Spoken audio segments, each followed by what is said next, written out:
ඇයි උඹ ඔෆිස් යන්නේ නැද්ද?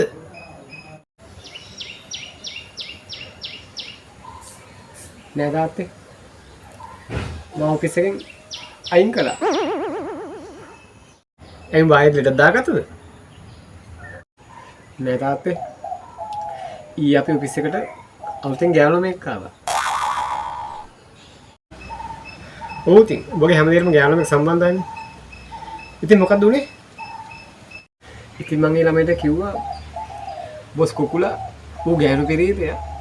ඌගෙන් පොඩ්ඩක් පරිස්සම් වෙලා ඉන්න කියලා. ඉතින් මං ඒ ළමයට කිව්වා කියලා උඹ බස් කරන්නේ මොකටද?